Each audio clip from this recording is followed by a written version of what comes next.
literally did a 6-month test post-grad of what my top career could be: flight attendant, florist, and bartender. I feel like that's a little bit like Nicoletta should be a nanny and a dog watcher. You know what I mean? Worst nightmare ever. I think the cruelest things, and I put that in quotes, that we Totally. do in our culture is we make 19-year-olds pick a major. Oh, I'm so with you on this. Because I don't know could about be, y'all, but when I was yes. 19, I was at the peak of my confidence, but the valley of my wisdom. Yes. What's up, y'all? Welcome back to another episode of Call Her Holy. I'm Laura Eldridge. And I'm Nicoletta Bradley. And today, we are joined by an actual superstar. No, literally. Did Our my mom tallest- text you? My mom texted you and told you to say that. Our tallest podcast guest ever. We I had love to it. adjust the camera for his niece, Mr. Adam Tarnow. I've been introduced a lot of ways, but the tallest podcast guest ever, that's the best. Takes the I'll cake. take it. Takes I'll the take cake. it. Yeah. Okay, you guys. Adam is, we actually met at Watermark. Yeah. In our Watermark days. I remember doing sermon prep with you. And That's I right. actually vividly remember a message that you did on finances. Okay. I've never forgotten this illustration. I've Okay. probably used it and given you credit. That's great. That's fine. how I That's roll. fine. I trust you. But you used this illustration of a postman. Do you remember this? I don't. Okay, so it was like, I'll remind you. Yeah. It was so impactful. I'll remind you of this your was, talk. I was probably 24, like 20, maybe 26. I don't know. But you used this illustration of a postman, like delivering the mail. Yeah. And how crazy it would be if the postman just kept all the mail for himself. Like he has a purpose. The purpose is to deliver the postage, like Yeah. where it's supposed to go. Yeah. And that's how we're to look at stewarding finances. Yep. Like they all have a purpose, Yeah. you know, and they're meant to go places. Yep. But like, how crazy is it that we just hoard it all for ourselves? That's it. So every time you see the postman out there, postwoman out there, that's a good reminder for all of us, right? That's our job as stewards. I love it. So today we're going to talk about finances Yeah. from the pro himself, hear a little bit of his story, and we are also going to hear about leadership because he's an actual pro at some of this stuff in the business world. Yeah. So you guys starting out your careers and navigating how to stand out in the business world. Adam has an incredible book on that called The Edge, and I'm going to let you tell us about it. Yeah. Yeah. So The Edge was a book that I wrote with my buddy David Morrison. It's called The Edge, How to Stand Out by Showing You're All In. So it was really written to like our 20-something self. This was something that we needed. This was the book we needed when we graduated from college, starting our career. Love so it's that. written to any career-minded individual out there. And just real quickly, the problem we see that we hope this book solves, there's this thing out there called employee engagement that a lot of businesses are freaking out about. And so employee engagement is basically a measurement of how all in somebody is at work, like how emotionally committed are they at work. And so that number's been really low for like 30 years, something in the neighborhood of around 30% of the workforce in America would say they're engaged. So at it's work. probably, it's like this idea of people just show up to do the 9 to 5 Yeah. and then they do the minimum, Yeah. you know, do the minimum and then peace yeah, out. which was, I think, was really well branded as quiet quitting or Yeah. something like that. You Yeah, know, like I'm 100%. just trying to get by with all of it. And so it's really interesting if you look at the literature that's out there talking about how to solve this employee engagement problem, because again, businesses are freaking out about it. Usually everything is written to the bosses saying, hey, you're terrible and you need to get better if you want Yeah. to engage people. But there's another way to look at it, which is, and I don't say this to be pessimistic or snarky, but the bar's never been lower to stand out in Yeah, your career. totally, It really totally. has been. So if you think about 70% of your peers at work are probably not committed. And so David and I were trying to figure out, can you be all in at work without selling out, without sucking up, and without stabbing people in the back? And I think it's a resounding yes, you can. And it's pretty simple. So the edge is energy, diligence, growth, endurance, EDGE. So you bring a positive attitude every day. You're really diligent, really focus on your job and trying to be excellent at your job. Growth, you want to keep getting better.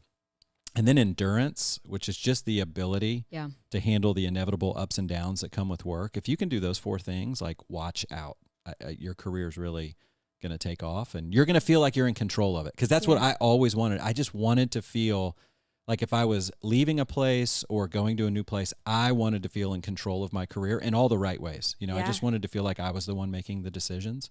Yeah. And so I think those are 4 ways to go and to That's do really that. good. You know, Dang. people ask us a lot about feeling purpose. Yeah. And they'll jump from job to job just waiting on something to give them this sense of Yeah.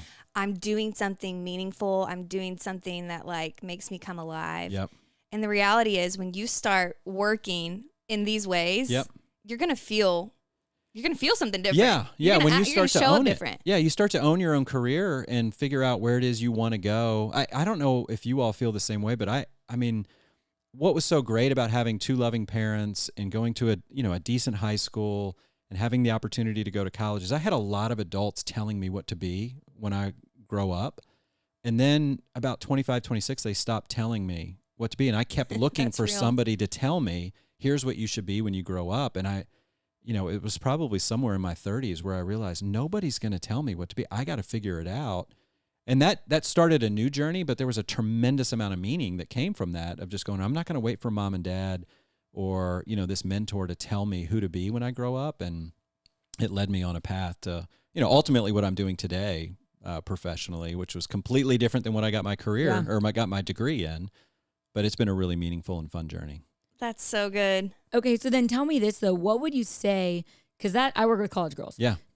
Or post grad, and a lot of them are hopping from one job to the next. Why? Yeah. Why are we seeing these stats lower than ever, where 30% of people are actually engaged, 70% are not? What do you think is affecting that? Why are people hopping from job to job? They're not interested. Yeah. What would you Well, there's say? a couple of reasons. The popular answer is to blame the organizations. Totally. That's a very popular answer. So there are some really bad cultures, some really bad companies, some really bad teams. That certainly is a part of it. If I think about my story, it was really I think this engagement crisis is primarily like a crisis of meaning. Like people don't know how to find meaning in their life. Yes. And potentially, even to make it a little bit less deep and more simple, it's people are misemployed. And so that's a term I really like. My buddy Brian Ray, when I was living in Atlanta, shared that with me. So you can have unemployed, you can have fully employed, and then you can have misemployed. What does that mean? And Is it so- like in the wrong job? Yeah, so you're basically doing the wrong role. And one of the jokes that I make often is one of the, I think the cruelest things, and I put that in quotes, that we Totally. do in our culture is we make 19-year-olds pick a major. Oh, I'm so with you on this. Because I don't know could about be, y'all, but when I was yes. 19, I was at the peak of my confidence, but the valley of my wisdom. Yes. So that was a terrible time to go, Yes. here's what I want to be. So if I think about how did I think about a job, I was looking at mountaintops. Yes. Like what kind of income do I want? What neighborhoods do I want to live in? What kind of notoriety? What title? And I'm telling you, I have never met somebody on a mountaintop whose job didn't look amazing. Like they all look amazing. Yeah. And it doesn't matter if you're in the arts or if you're in the medical field, in the law field, in the accounting field. As a teacher, the top looks amazing to everyone. But really where true meaning is found is not what's at the top. It's the climb to get there. Wow. And what kind of problems do you like to solve? What role do you like to play?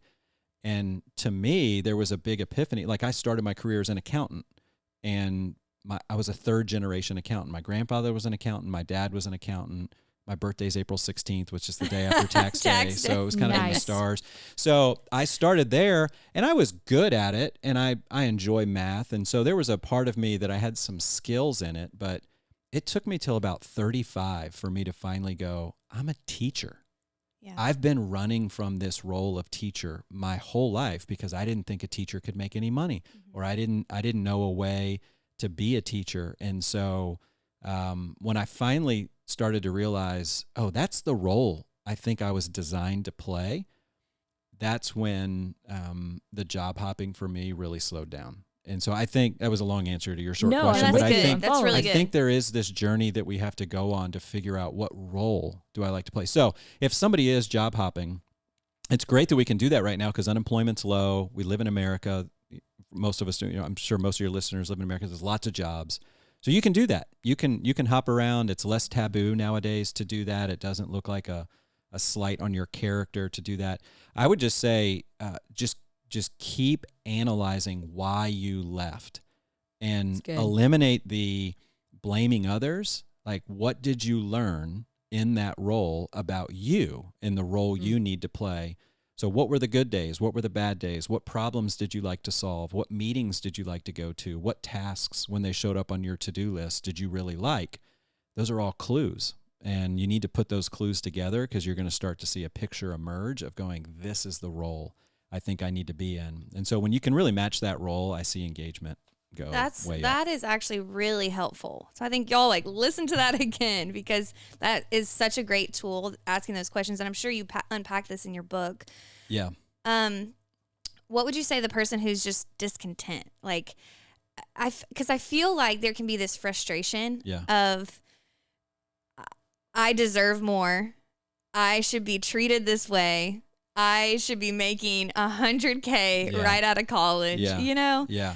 And don't tell me what to do. Yeah. So, like, well, if that's you, I would just say, congrats, you're human. Okay. Right? Fair. Very few people want to be led somewhere. We don't want bosses. We generally don't like work, you know, at times.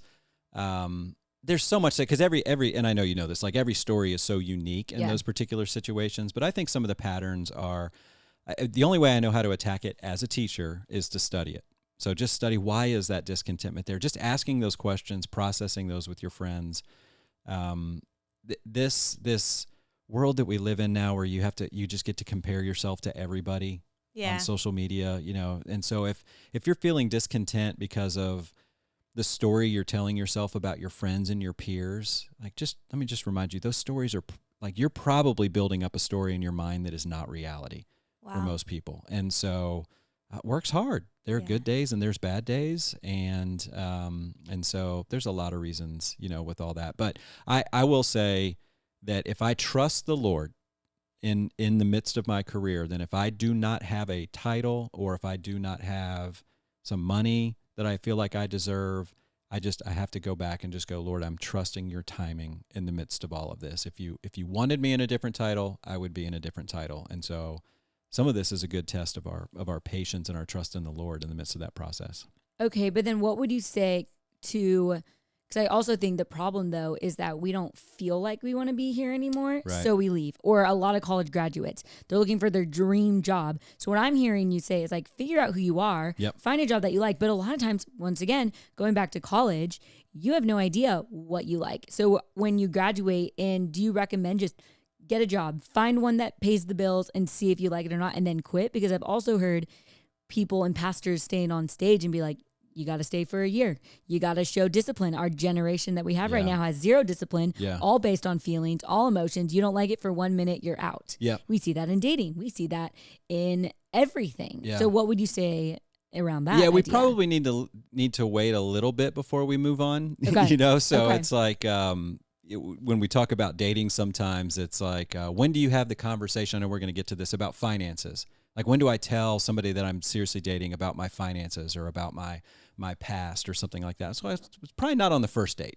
So we can at least say that, like, not on the first date. So the first bad day at work, or the first bad week, or even the first bad month, probably not the time to quit. That's so good. There is some endurance that we can start to build up in the midst of that. The only way I know how to make those decisions is I need somebody who's not me to help me process that. That's the only way I know how to make those, because I get so emotional with it. I am so prone to quit. So I will turn 49 next month, right? So I've been out of school for over 25 years. I am still so prone to quit. Are you a 7 when things get hard on the Enneagram? No, I'm a 5 and a 4. Okay. So, and so it's like, I need my wife to help talk me off that ledge. I need my friends to help me with that. And that is in a lot of things, you know, even if I'm like writing a blog for my website or something, and it's just like, oh, now it's hard. This is a dumb blog anyway, you know, and just there still is that part of me that is seeking not to excel, it's seeking to rest, and I need to fight that. Like, sometimes I just need to go, listen, I don't need to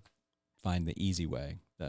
I love Ryan Holiday's title of his book, that the obstacle is the way. I need to read that. I've been seeing that recently. Such a great reminder of when we face those obstacles. We just need to remind ourselves, this is the way. Yeah. If somebody can figure out a way to grow without it being hard, write that book and you will make millions. But I doubt that book is ever going to be written. Yeah. Here's what I've been in different jobs, and I've been really fortunate to have favor, but I will tell you, the hardest job I ever had is the job that I'm the most thankful for, because that's the one that prepared me most for marriage. Yep.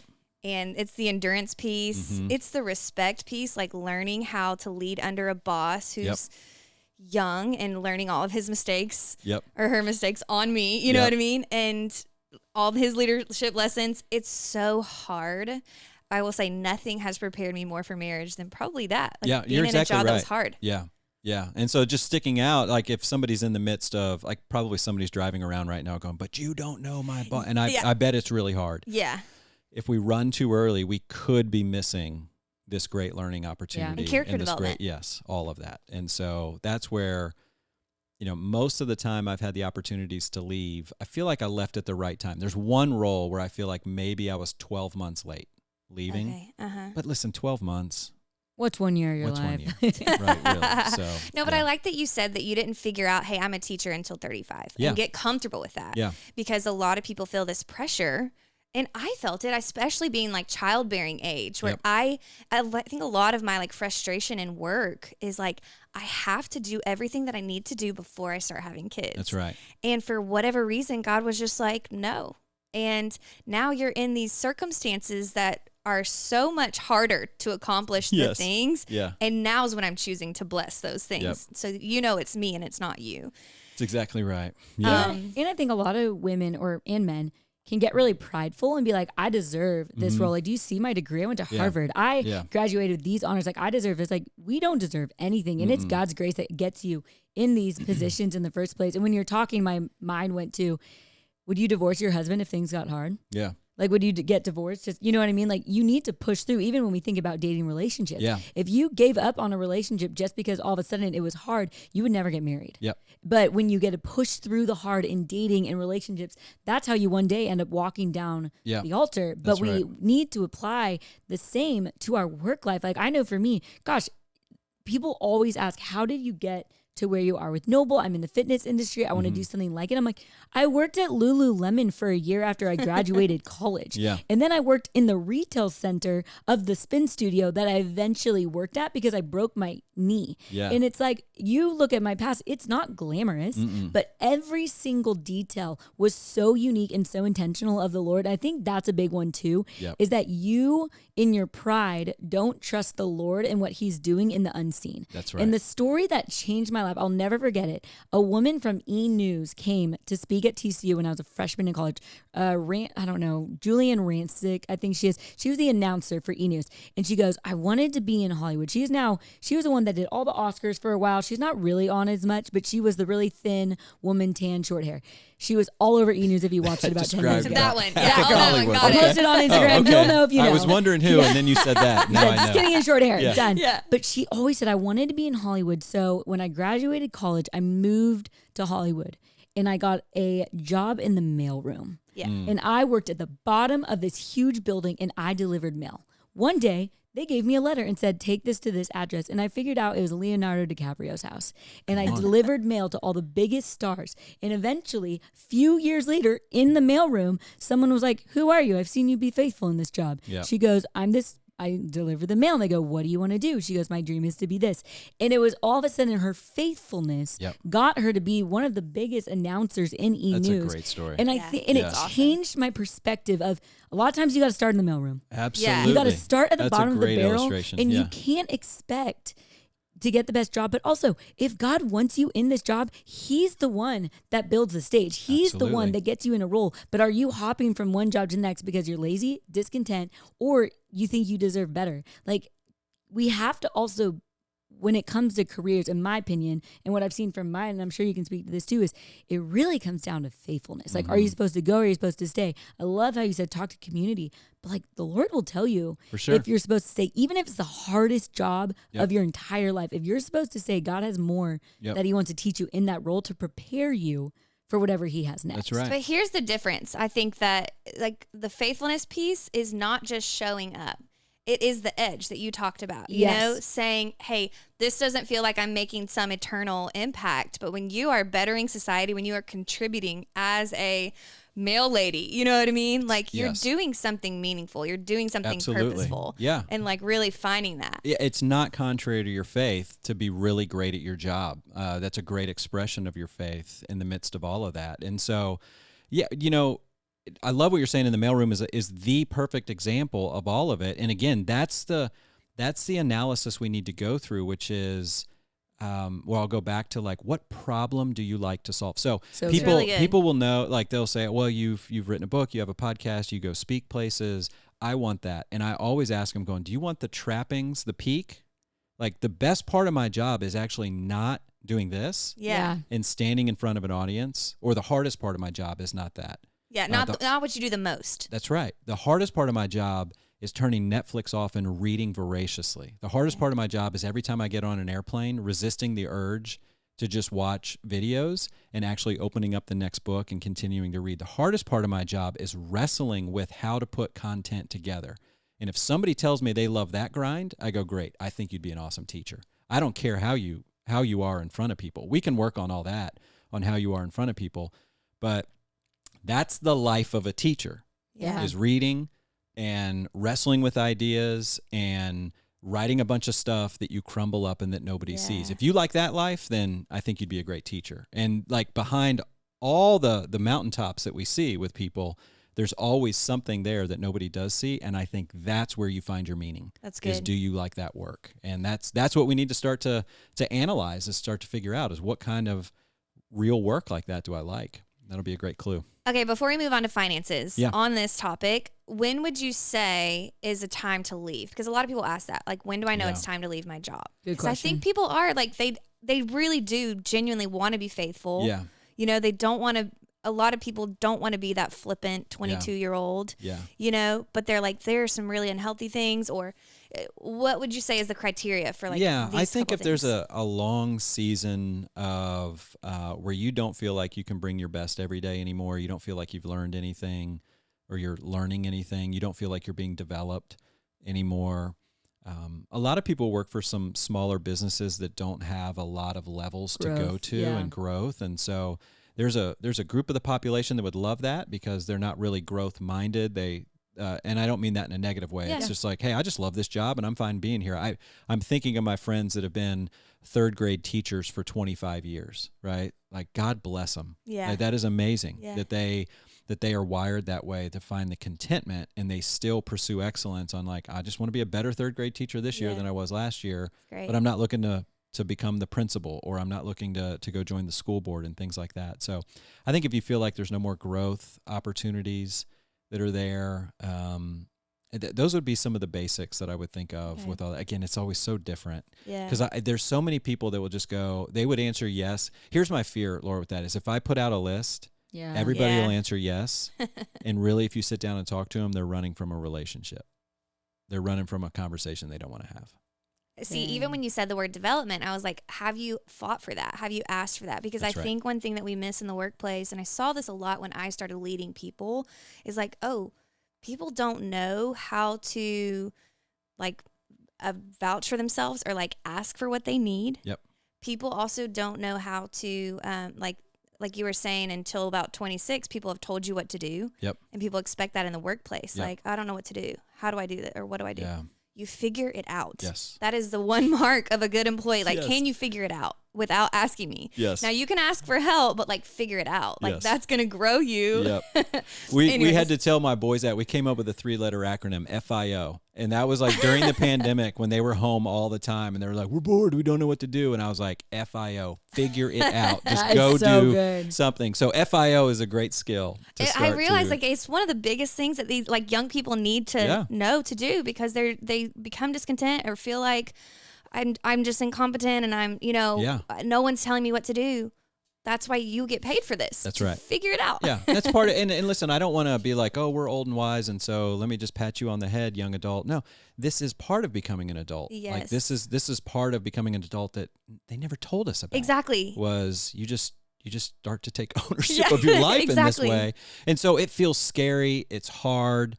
It can be disorienting. Yeah. I empathize with all of that, right? Yeah. I have been there. I have done that. But then you take a look back and you go, oh, that was just kind of growing up. It's just part of the process.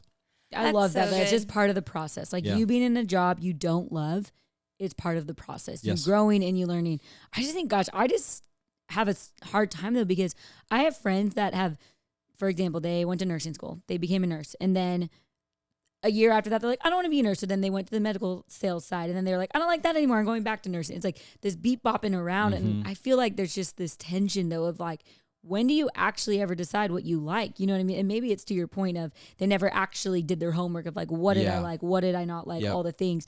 But I think I can just struggle of like, maybe if you stayed more than 3 months, you might actually learn to like it. That's right. You know what I mean? That's right. Yeah. Oh, yeah. so And that's hard. where it's so, I mean, we're getting technical here. Career coaches and getting some coaching and getting some people to help you ask you those questions to help you. And I'm going to use a fancy accounting term here, help you audit your experience. Come on. So it's like a counselor. It really is in some ways, but it's not like, yeah. well, let's go back to your dad, right? Let's talk about that relationship. Trauma. Yeah, it's not that, but it's just as valuable to have somebody just go, hey, I want to ask you some questions. So what did you think about that? How did you feel? What things when they showed up on your to-do list?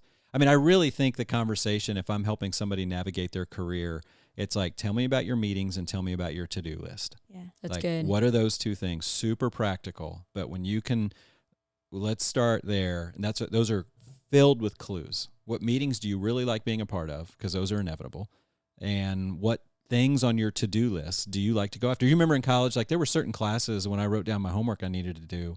It's like I would go do those right away because those were fun, or I was really interested in that. And those were clues, and they're clues in our professional life as well. So okay, something's happening in my heart right now, so we're gonna have to move on. I miss working so much. You work real quick. Though, I really do work, job. but I'm in such a different season where a lot of my work I do is behind the scenes. Like even my teaching is like I'm staring at a camera. You know what I mean?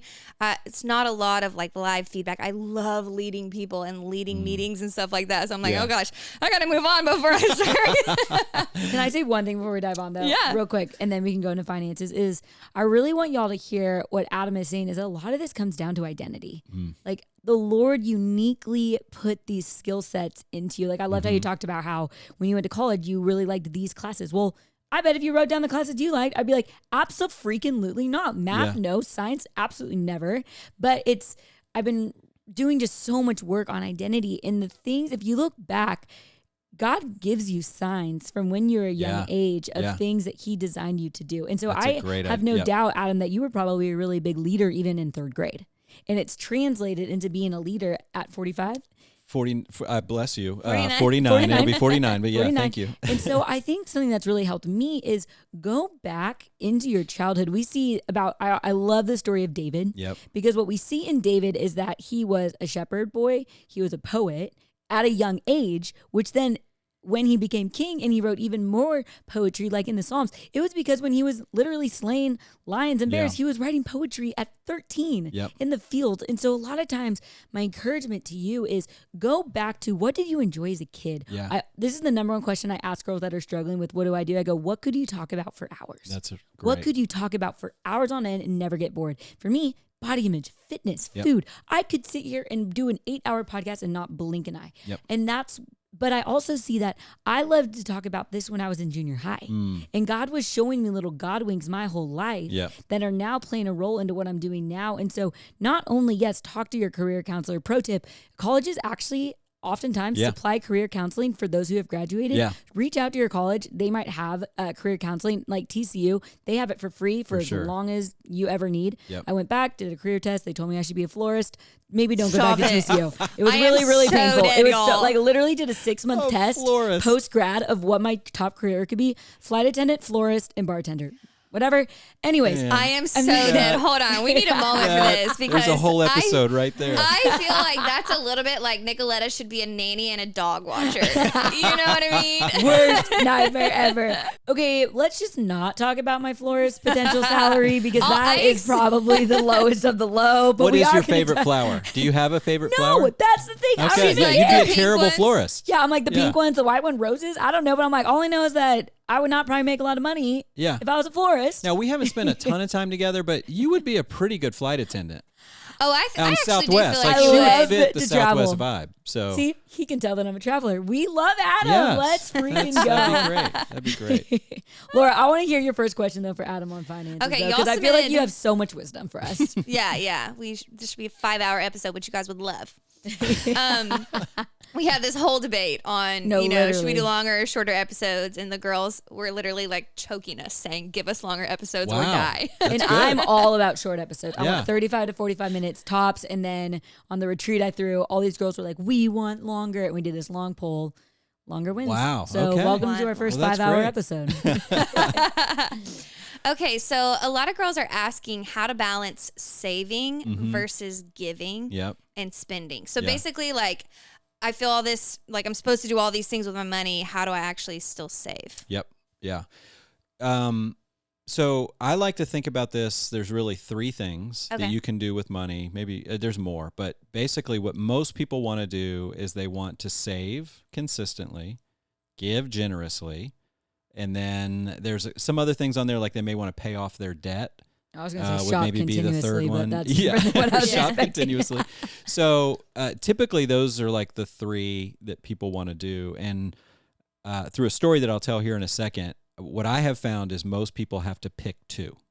Okay. Like if you really want to make some progress, you've got to pick 2, and you probably can't do everything and feel like you're making progress. And so a little bit of my story, and I think this is important when we're talking about finances, to know I'm not a trust fund person. Like I grew up in lower middle class in Manassas, Virginia. My parents did not go to college. My dad was really a statistic in that he had a pretty successful accounting career without a college degree. Wow. And so we always had shoes to wear. We always had clothes. We always had food. We always lived indoors. We always had working cars, which I know that's a big deal for a lot of people, maybe even listening, going, well, I didn't even have that. But there just wasn't a ton of excess. So I don't feel like I grew up in a lot of wealth. I financed going to college. My wife had a slightly different story. There was a little bit more financial stress in her childhood and in high school years. When we got married, we were sitting on $120,000 in student loan debt. Wow. And we knew about it before we got married. Like this wasn't something that came out on the honeymoon where it was like, oh, you know what? There was one conversation we forgot to have. And so we ignored it for the first 6 months of our marriage. And then after a while, we actually were sitting in church one day, and one of the elders at our church was preaching on financial stewardship and talked about debt. And we drove home that day and said, we need to do something about it. And so here we were faced with, we want to pay off this debt. We want to be generous. We want to save. We want to go out to eat and go to the movies sometimes. We want to be able to buy clothes. Like, how do we do it all? And so we just had to make some choices. So that's where I get that from, is just, I have noticed if you want to make progress in those areas, typically you got to pick either saving and giving, or giving and debt, or debt and saving, but it's really hard to do all the things you want to do. And so we need to get that out there, that there's going to be some level, and that is and I don't want to get too technical here, but to live strategically, that's what it means to be strategic, is that you're saying no to something. As being strategic is not saying yes to everything. That's not a strategy. Yeah. And so to be strategic, you've got to say no to something. That means you're doing something on purpose and you've thought through it. Yeah. And so, so I would say, I don't even know if balance is really the right word to go after here. Like, how do I balance it all? It's like, no, just pick 1 or 2 things that you really want to make progress in, and go and do those. And so for my wife and I, when we were paying off debt, we decided to give and to pay off debt aggressively, which left out savings. And so that was the season when we were paying off all of our debt. We were not as aggressive with our savings. We got a little bit of money in the checking account in case we had a flat tire or something like that, a little quote emergency fund, way less than everybody would tell you to do. It was just enough to be comfortable, so then we could start to make some progress. So okay, so how did you guys decide that? Like, how did you guys make giving a priority versus, okay, that's gonna go? Well, I mean, we were taking God at his word of just, I love what Dave Ramsey said. He just says it so practically, that giving is the most fun you will ever have with money. Okay, so I read that the first time and I was like, whatever. He clearly hasn't been to North Park Mall, like he hasn't been somewhere fun. And I grew up seeing money and spending it as fun. So I always equated joy with spending. Okay. And so this was a rewiring for me as well. So we just believed that what God said, that he loves a cheerful giver, that generosity is a tremendous amount. And I had enough experience. We were 27, 28 when we got married. So I had enough experience of giving to go, I really believe that generosity is the perfect transaction, because I give, but I get a joy, I get a fulfillment that can never be taken away. And so if I go buy a new suit, or if I buy a new pair of shoes, I get a temporary joy that'll eventually wear out. But generosity is a long-term joy that never goes away. And so we kind of were just like, we want that joy, as weird as that sounds. And I understand really there's some people that are going to go, I don't believe you. And I go, I get it. It's one of those things you got to taste and see that the Lord is good. Exactly. I think you just have to try it. And like giving sacrificially, I feel like that's such a good point, because even looking back at like Colby and myself, as we have like, I don't remember what we purchased a couple years ago, but I do remember the like little nudges that we looked at each other and we said, Venmo this person, you know, or like, and it's amazing. So it cool. Is. Yeah. That's what I'm looking for when I go to the mall or I shop online. I'm looking for that feeling. Yeah. And it rarely comes from buying something. It often comes from generosity. That's so good. Okay, so what would you say to the person who is like just perpetually shopping? I think some of it is unpacking like why. Yeah. But like, let's just open that can of worms for a second. Yeah, I'm a spender. Okay. And so this is for me. If I analyze my own life, there is, Amazon Prime's 2-day shipping has gotten me to be addicted to the anticipation of a new thing arriving. Okay. That 2 days is kind of magical. Yeah. Because it's 2 days of positive anticipation. And you all would probably agree. Anticipation is often the best part and the worst part of life. Yeah. If you're scared of something, anticipating it is the worst. Yeah. Because then you go through it and you're like, oh, that wasn't that bad. And then something fun, anticipating the vacation is often better than going on the vacation or something like that. And so for me, it's like, am I bored right now? Am I just looking for a joy? Like, is there just a dopamine hit? That's exactly what it is. So a lot of times my shopping or desire to spend will just be that. I'm surprised at how much it is. It's boredom. So there's boredom. There is, there was a great book that came out years ago that said, the title was All Marketers Are Liars. And it was written by a marketing insider.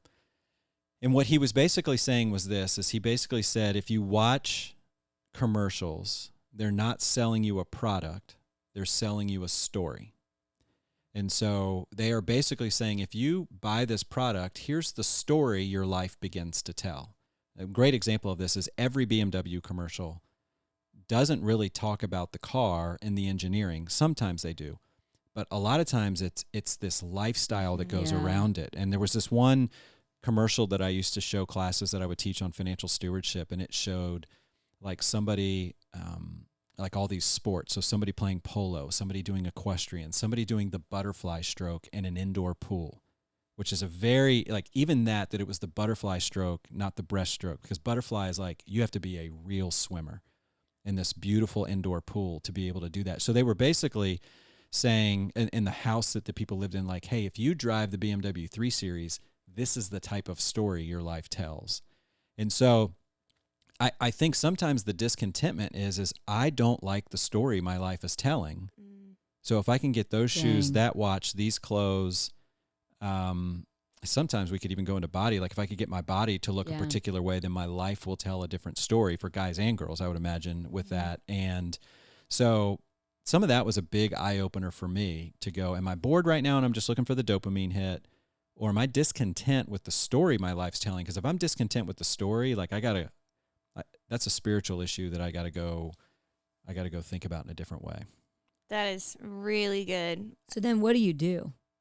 So how do you stop shopping? How do you, I feel like so many friends are coming to mind, even like I'm coming to mind of like, man, when have I done that? Of just, I know friends that are really discontent in singleness. Yeah. And I go to their house and they've got boxes on shopping bags. And it's like, but how do you tell them to stop when they have a ton of money in the bank? Yeah. So technically they are giving. Yeah. They aren't in debt.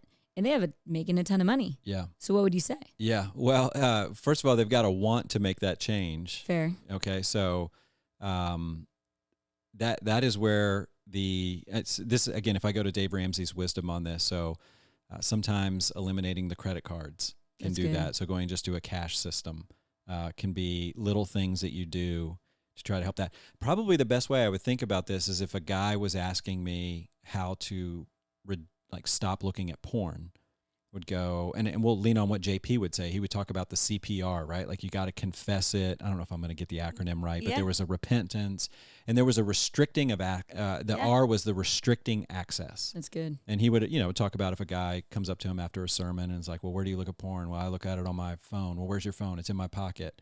Well, then you're not resisting it. Yeah. You're carrying it around with you right there. Yeah. So what are you doing to restrict access? So if you really want to change, you will do whatever you can to restrict access to it so that you're not pulled off sides by it. So I think a lot of people listening, though, might say, like, it's kind of like a funny problem to have. You know, there are memes about, like, the second you get broken up with, and you look glam because you just got a new Gucci bag, you got, or there are memes, whatever. It's Friday, it's payday, So I think there are probably a lot of people who don't identify like this is actually a problem. Yeah.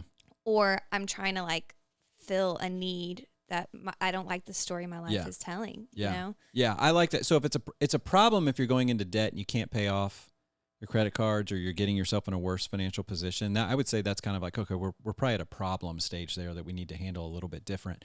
For the scenario you pitched where, like, listen, I give to the church, I'm saving, I'm in my 401k, I have just free cash, right? The cash is there where it's more of a contentment issue. That would be, you'd probably try to solve that one a little bit differently if you want to.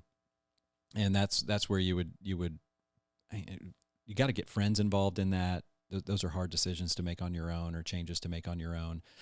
One of the ways that I like, here's one, this is new for me, okay? On how many times, what if I took some of those fun purchases and turned them into a reward rather than something I'm entitled to? Okay, so what I mean by that is I just picked up, I used this Apple Watch for a long time. Yeah. And I gave it to my son. I kind of got tired of it. I was doing something different. Gave it to my son, and then my son was not using it, so I just picked it back up. The battery's terrible. It's an old Series 4. I really it would be so easy for me just to go to the Apple website and buy the new Series 9 and just do that. But I'm like, well, what if I turned it into a reward? So what's something hard I can do for a season? And then I give myself a reward of buying that. And, assuming the cash flow's there and things like that. So that's kind of a half-baked idea, but there is something there cool. That if we kind of turn some of that into, what if you and your friends memorized James chapter 1? Yeah. And then there was a reward. You go out and buy new handbags afterwards or whatever it is. You're adding in the discipline piece. Yes. Because I think and here's what I've realized through different seasons financially, which we can talk about how Nicoletta called me cheap on a podcast. And I prefer this term. Listen, I stand by this. I prefer the term good steward because I'm going to find the best deal. You know what I mean? I'm going to Google if there's a coupon for that because if I can purchase the same thing for $10 less, that $10, I believe this strongly in my core, that can go somewhere else. Yeah. And so I think, but what we do is we like train ourselves in a season where we have abundance to for me, I mean, and this is where I got convicted with groceries, where it's just like, go to the most expensive grocery store and just put it in and don't look at it. Yeah. And when things change financially, it can be really jolting where you're like, I'm not used to, I don't know where all my money's going. Now all of a sudden I feel out of control. Yep. I feel stressed out constantly, which I think there are probably a lot of people listening to this podcast who feel really stressed. Finances bring so much stress where now you have to start considering these things. But I like how you just created a discipline in there where you're like, even though I have the means to do this, I'm not just going to be flippant and do it anyways, just because I can. For sure. What would you say to the person who's really stressed out about money right now? Well, money is stressful when I'm spending more than I have. Yeah. I mean, other than that, I'm not stressed about money. So I would say it's probably confusion about your financial situation is what's freaking you out about it. And so in the same way that I get nervous before I go speak somewhere and the way I combat those nerves is to prepare, I think it's very similar with my finances. The more I'm on top of tracking where my money's going, the less stress I have. And so 2023 for Jackie and I, it was a stressful year for us. Okay. And it was stressful because I was not in our program that we use, YNAB. I was not in YNAB tracking our expenses nearly as much as I should be. Mm-hmm. And so what that did is it led to a lot of stress. So it didn't lead to a lot of guilt when we were spending during the month. but it led to a lot of stress at the end of the month of like, oh my gosh, how did that work? Like, do we really have enough in there and stuff like that? And so spending is so easy now with all the digital stuff. I mean, Apple Pay. And I'm not telling everybody to go cash again, but there was something different about cash because you would physically feel the cash leaving you. Or now, and even the credit cards, again, sometimes good just to be aware, they've tricked us into believing spending is earning because we get all these points. And so it just is so easy. So to me, I would say the stressed out person is like, okay, well, are you organized? Do you have a spending plan? Are you tracking your expenses? That's probably what's causing the stress. And that's where I would start. Okay, so what if they feel like, hey, I'm just trying to make ends meet. You know, rent is so expensive to live in a place where I don't feel like I'm going to get shot when I walk out the door. That's right. Or I have these student loans that I have to pay the minimum, you know, and I'm not living extravagantly. Would you say that to that person, like, hey, maybe you do need to look for a different job, yes, or like absolutely. consider a side hustle or something like that? Yeah, and I like what you said. How I'm always looking for coupons, and I like to try to spend as little money as possible because I think sometimes in the church world, those that are definitely in the church world, we will believe that stewardship only means reducing expenses. Yeah, and that's a part of it at times, but it's not the full picture.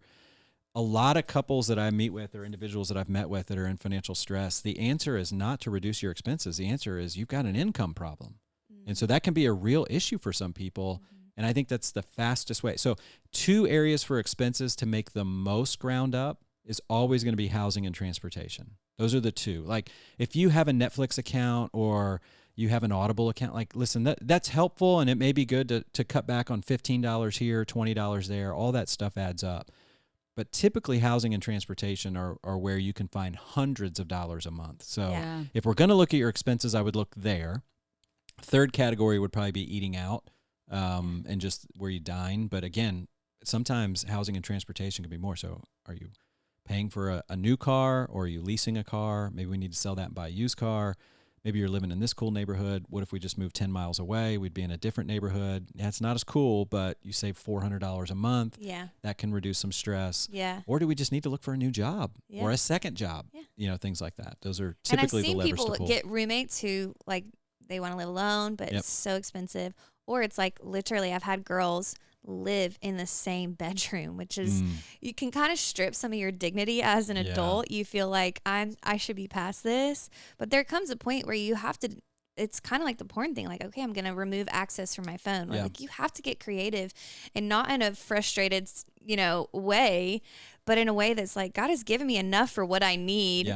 Like, how can I make some decisions to do that well? And let me empathize with the listeners here too.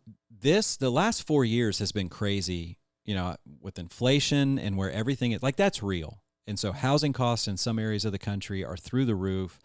What it costs to own a car or to drive a car now, that can be really expensive as well. So if we could go back to one of the things we talked about in the beginning, like, I just want to remind you that something is being forged in your character right now. I read this the other day that Tim Elmore believes that Gen Z is probably going to be closer to the greatest generation, like our grandparents' generation. Like, they have more in common with that generation than with millennials or Gen Xers. A lot of it is because of some of these hard things that the culture has thrown their way that they're not in control of. And so I know it sucks that you may have to share a room with somebody, and you may lose some dignity. But I also want to say is there's another story here, which is there's some character being forged that for our culture that we're going to need your leadership in a few years. That's good. It's going to be amazing that you have been through some hard things. And maybe some hard things financially that your generation is going to make some different decisions than my generation did, or even maybe millennials did. It talks about in Romans, like, consider it joy when you face trials of many kinds, because trials or create character and character hope, and it will not be put to shame. And so I think that's really cool. Is like, these things are going to make you have more character. You being in debt and overcoming it is going to build character. I would love to hear your perspective. I think we often get a lot of DMs around girls that are single and thinking about marriage, and they're really embarrassed about their financial situation. Do you feel like, I don't know, just do you say like, man, make sure you're out of debt before you start dating? How does a godly man view debt? And I would also pivot to say, I think the most shame often can come not necessarily from debt that comes from school, but debt that comes from poor decisions. Yeah. Like shopping. Yeah. Can I add something in that question? Yeah, too? go for it. Because I think a lot of people also, you want a man who makes a lot of money. Call it how it is. You know what I mean? Like, you just want to be, a lot of girls want to be taken care of. Yeah. And they think a lot of their problems financially are going to be solved once they get married. Yeah. Let's talk about that. That's good. We just threw a lot on your plate. You ready? Yeah. How are we going to sift through that one? Yeah. Well, it makes me think of the way David Marvin told my story with Jackie and I was like, so I was a seminary student and I met my wife when we were dating and she was an attorney. And I just had these visions in my mind of like, this is exactly what happens when you follow God's will and you become a seminary student. The Lord God is kind. He blesses you with a hot attorney wife. And so I thought sugar mama, right? That's what I literally, I didn't use those words. I thought sugar mama. Well, she decided to work at a nonprofit, so she was not making attorney money. So that when we had that financial conversation, it was like, I thought she was going to be sugar mama. She thought I was going to be sugar daddy. And we're like, we ain't got no sugar. Right? There's no sugar here in this relationship. We got mama and daddy, but no sugar. That's right. That's exactly right. So, listen, the Lord did some really cool things. Jackie, I wish she was here because she could answer that question better because she came in with more debt than me. And what I would say is if you find a man who loves you and wants to be committed to you, he will quickly view that as our debt, not your debt. And so if there's a guy that's just like you say, oh, I've got some debt for whatever reason, and he's like, oh, really? And he starts to treat you different, then that may not be the guy for you because it's such a small thing. Like it is so not a deal breaker, I would say. And it's changeable. Yeah. Like I think a lot of, just like you experienced where you thought this one thing, all of a sudden it's actually not like that. You know, you could marry a man who has the best job and then he gets injured and your salary is like what's supporting you guys. I think we base a lot of things in our decision making on things that are like, they're going to change probably. Sure. Yeah. One thing that really, as I had like gone through merge with different guys before Colby. It merges a premarital counseling. We really need Colby. Yeah, we really need Colby in here because I mean, the two of us have been through merge, the premarital counseling, I think like 6 times total. Not with each other. I mean, maybe 5. Anyways, the amount of times that like we've considered, like, am I going to marry this person? Anyways, one thing that really stuck out to me is not necessarily where a guy's finances were, but how he approached them. That's excellent. So it was like, I don't care if you have $200 in your bank account, but if you're looking at me saying, we're in a great spot, I have $200 and I may or may not get paid next week and this is going to be awesome. Like something's going on there. You know what I mean? Like just be sober minded about the situation and be like, hey, this isn't ideal, but let's work on this together. I'd be like, that's the kind of man I want to follow because you're sober minded, you're aware, you know what I mean? Yeah. Like, so that's what I cared more about. It wasn't about how much they had or how much they were chasing or what the potential was for their job, but like how they're going to view it. Like, am I still going to, care about giving generously? Am I going to like be wise and not flippant? Mm-hmm. I really thought about things like, okay, are you paying $1,000 to share a room, paying someone else's mortgage when you like, have you considered that that's not the best option when you don't have that amount of money? Like that kind of tells me, how are you going to be able to lead our family one day? And so I think there are things behind just like, does he have a good job? Does he make a lot of money? Like consider those. Yep. That's does he have a plan? I mean, when Jackie and I sat down with one of the elders of our church before we got married to talk about our financial situation, I thought he was going to just give us this magic formula. And he just said, yeah, you just need a plan. Come up with a plan. And he was basically looking at me going, lead. Yeah. Just lead. Just come up with something. Think about the future. Come up with a plan. And so I that's what I'm hearing when you're saying that. It's like, does he have a plan? Then that's a great clue. Yeah. And I think something I've always heard, and this was really convicting, is someone had full eyes on your bank account. What would they say you worship? Mm-hmm. That's a big, I remember hearing that somewhere. I was like, dang, like, would it just say Amazon, North Park? Yeah. You know what I mean? And I think that a lot of women specifically feel just so insecure in this area because we never learned. Yeah. Like, I'll say that clearly. Like, my parents never taught me how to do finances. College, never took a finance class because it wasn't your major. And so there is this insecurity. And so would love to hear some resources for women or men that you would say like, hey, next steps that could be tangible could be blank. Yeah, so resources, there's a couple that come to mind. Like a tool that I find very helpful, and then they have a book that goes with it, is YNAB, YNAB. Okay, I struggled so hard with YNAB. Did you? I could never figure out how to use it. Okay, did you? So that's probably my bad for not looking into it. Yeah, so it's called You Need a Budget. That's the tracking tool. Okay. And so then maybe what we should say here is a better principle is find a tracking tool that works for you. Yeah. Like Mint, right? Isn't that one? Mint was just, I think they just went away. But okay, but bye. there was like one that was out there for a while. So find some way to track, because you need to. What I loved about YNAB, what I learned from them, and I know you just quoted this before we hit record, was this idea of giving every dollar a job. Yeah. So making sure you think ahead of every dollar that's going to hit my bank account, where is that going to go this month, and making that decision before it hits your account rather than after it hits your account. So they have a book that goes with it that YNAB does? Yeah, that I found, talking about their 4 rules of money. I found that immensely practical, very helpful. So that's a good resource. Dave Ramsey, I mean, he's still out there talking about it. And listen, some people don't like what he says because they think he's a little too militant on the no credit cards and all that kind of stuff. 95% of what he says is not controversial and really, really helpful. And so I like him as a resource.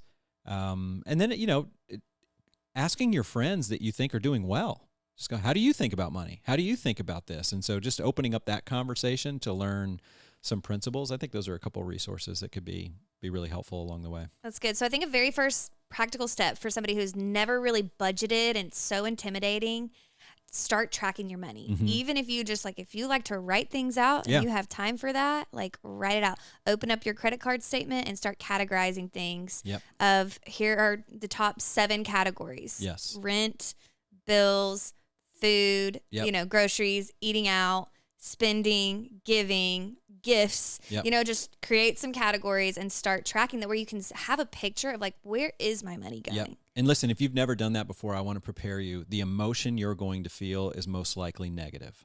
You're going to feel shock. You're going to feel depressed. You're going to feel anxious. And so I want you to not freak out. Okay. Because especially if you've never done this before, that's what you're going to feel. And kind of a silly story with this, I used to, when I led MoneyWise at our church, would have people do this for the first week. And this young lady came back in and she was like, I didn't realize I was paying $7 for a peanut butter and jelly sandwich every day. And she talked about what she thought she was doing to save money, but using a credit card or a debit card and never seeing the actual number that popped up at the deli that was down in the basement of her office. And she was just like, I was picking the peanut butter and jelly because I thought that's the cheapest sandwich in the world.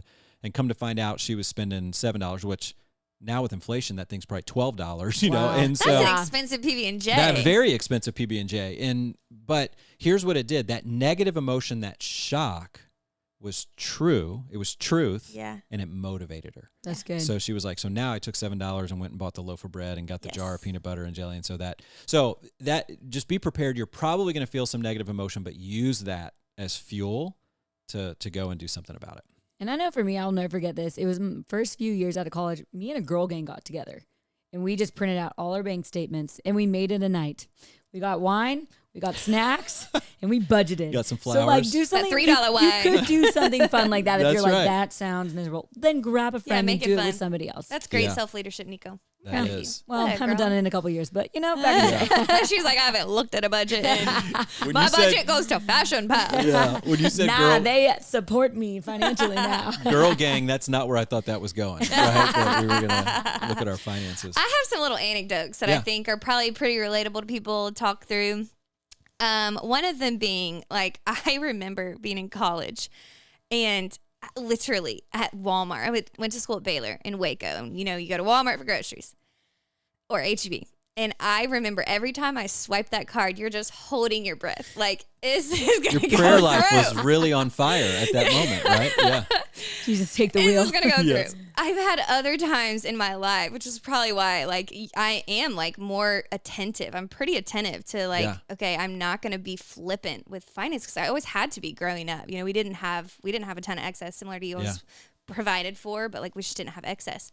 And I also remember studying abroad in Australia, which was a scholarship. You know, I applied for all the things, did my due diligence. And then I got to a point where I had been applying for all these different jobs while I'm studying abroad in Australia. And I ended up with $12 in my bank account. And this, like, if you know anything about Australia, it's $20 for a meal at McDonald's. Yeah. Like, you're not, It's so expensive. Yes. And so I remember getting on my knees and just crying out to the Lord, like, I need you to help me, Lord. I don't know what else to do. Rent is due this week. You paid rent weekly. Rent is due this week. I have to eat. Like, I just really need your help. And I'm going to sit here until you show up. And I will never forget waking up the next morning. Baylor emailed me and said, hey, we're giving you a $500 scholarship. It's being wired into your account. I had another email saying, we would like to offer you this job.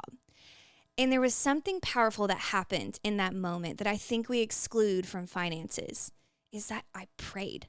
I looked so good. to the author of finances, the one who is in charge of redistributing things and who has ultimate power. That's so good. There was a desperation that drove me to Jesus that I wish I had, like, you know, done before I was in a desperate place. So what would you say are some things that we could pray over our financial situation, over our giving, over our spending? Yep.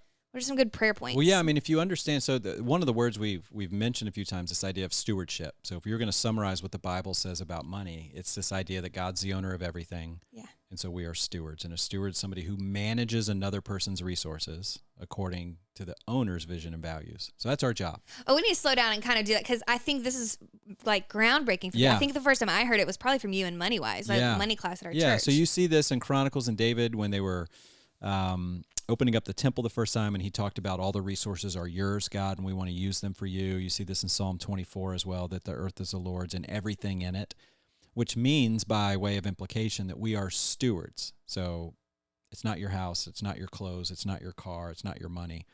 So the thing to pray is it changes a lot of things, because now income's not a scoreboard. It's a responsibility. So good. Really And good. spending is now, Lord, how do you want me to use your money? Generosity is not how much do you want me to give. It's more like, Lord, how much do you want me to keep? Because it's all yours. So that can start to inform all of your prayer life now of, Lord, help me to steward your funds well. Lord, I need to, you know, there was a flat tire. I need to fix the car. I need to fix something in the apartment. I need to fix something in the house. Just asking for help. And I love that. And this is the part that's harder to talk about, but it is important. Most people who are really living that stewardship life, they've got a story like yours where God showed up in a moment that if you tell that story to other people, they'll be like, well, you know, those were just circumstances. Like, that money was always coming to you. I'm glad that was a moment for you. I have mine when my first student loan payment was going to be due when I graduated from college, and I did not, and I had just decided I was going to start giving to my church, and it was like, oh no. What have I done, right? And then there was the surprise raise that came in. And the danger of telling some of these stories is somebody believing like God's just going to start, it's going to be magical. And all I'm saying is that when I see people who are sincerely trying to steward, there's some defining moment like that where they just go, all right, Lord, I'm going to trust you. And it sounds like for you, it was in Australia. Yeah. For me, it was sitting in the kitchen at my apartment in Atlanta going, all right, this is all yours. I'm going to trust you. And so I think those are some of the things to start praying as a steward, not as an owner. Yeah, like helping me shift that mindset. Like, God, how can I see everything as yours? As yours. I think that really will impact the entitlement piece, the frustration piece, the stress piece. And I think I wish we could get into more stuff of, like, how do we, because I think some of it is, how do you view God? Like, do you view God that he doesn't have enough to provide for you? Right. Which is kind of my ditch of, like, I don't have enough because I don't think you are enough, you know? I think digging down deep is like really, really worth it for some of those things. Yeah. But last question, just before we wrap it up, is what would you say for the single girl who is like, I actually don't want to just wait on a man to figure out my financial situation. What should I think about investing? Yeah. So investing, I would say, is you have to earn the right to invest. Okay. You're not entitled to invest. So investing sounds like entertainment nowadays because it's all over. Okay. I would say investing should be one of the last things you do with money. So are you giving? First of all, is your spending in order? Are you giving? Do you have some money saved up for the future, like a little bit of an emergency fund? Then if you still have excess, then think about investing. And so I love it. Yeah, that's what Listen, we actually want to ask you so many more questions, but we're just going to have you and Jackie back at some point. Like, I wish Jackie was here. We invited her and she wasn't able to. Jackie's his beautiful attorney bride. Baddie. She's such a baddie. But anyways, thank you so much, Adam. I know there's so much wisdom. Where can people find you too? Where can they get your book? So the book's on Amazon, The Edge, Adam Tarnow, or you can go to adamtarnow.com. Good ways to get in touch with me there. We love it. Thank you so much. Thank you. Holy babes, we love you. If you want a place to spend your money in a giving way, we still need it. We got cameras who are overheating, which is why we can't keep asking questions. So Venmo @CallHerHoly. We love you so much, and we'll talk to you soon.